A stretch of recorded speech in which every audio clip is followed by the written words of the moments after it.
సార్వత్రిక ఎన్నికల్లో భాగంగా ముఖ్యంగా తెలంగాణలో చాలా పల్చగా పోలింగ్ జరుగుతుంది. ముఖ్యంగా 17 లోక్సభ సెగ్మెంట్లలో నగరానికి ఆనుకునంగా ఉన్నటువంటి హైదరాబాద్‌కి ఆనుకుని ఉన్నటువంటి మల్కాజ్గిరి, చేవెళ్ళ ఇవన్నీ కూడా చాలా స్వల్పంగా ఓటు నమోదవుతుంది.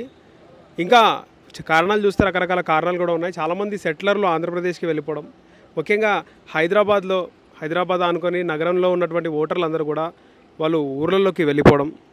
ఇక సెలబ్రిటీల విషయానికి వస్తే ముఖ్యంగా ఈరోజు ఉదయాన్నే మొట్టమొదటిగా జూనియర్ ఎన్టీఆర్ తన ఓటు హక్కును వినియోగించుకున్నాడు.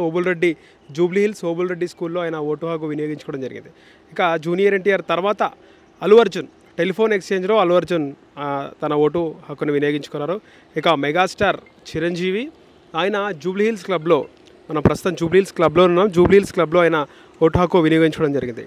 ఇదే జూబ్లీహిల్స్ క్లబ్లో ఇంతకుముందే రామ్ చరణ్ కూడా వచ్చి తన ఓటు హక్కును వినియోగించుకోవడం జరిగింది. రామ్ చరణ్ సతీ సమేతంగా ఉపాసనతో వచ్చి ఇక్కడ ఇప్పుడే ఓటు హక్కు నమోదు చేసుకున్నారు. అలాగే చిరంజీవి ఉదయం వచ్చిన తర్వాత రామ్ చరణ్ ఎప్పుడెప్పుడు వస్తారని చాలామంది వెయిటింగ్ ఉండే. మధ్యాహ్నం రామ్ చరణ్ వస్తారనే సమాచారంతో మీడియా ప్రతినిధులు కూడా చాలామంది ఇక్కడ ఉన్నారు. అలాగే జూనియర్ ఎన్టీఆర్, అల్లు అర్జున్, ఇటు మెగాస్టార్ చిరంజీవి, రామ్ చరణ్, ఇక జూబ్లీహిల్స్ స్కూల్లో మహేష్ బాబు అక్కడ ఓటు హక్కును నమోదు చేసుకున్నారు.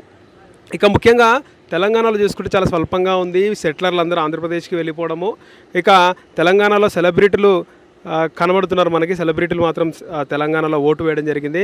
గత సార్వత్రిక ఎన్నికల్లో వాళ్ళు కూడా తెలంగాణలో ఓటు వేసుకున్నారు. ఇక జూబ్లీహిల్స్ క్లబ్ విషయానికి వస్తే ఇక్కడ ముఖ్యంగా మెగాస్టార్ చిరంజీవి కుటుంబం ఓటు హక్కు నమోదు చేసుకోవడానికి ప్రతిసారి వస్తుంటారు. గతంలో కూడా చాలాసార్లు వీళ్ళు జూబ్లీహిల్స్ క్లబ్కి రావడం జరిగింది. పొద్దున మెగాస్టార్, ఇప్పుడు రామ్ చరణ్ వాళ్ళ ఓటు హక్కును నమోదు చేసుకోవడం జరిగింది.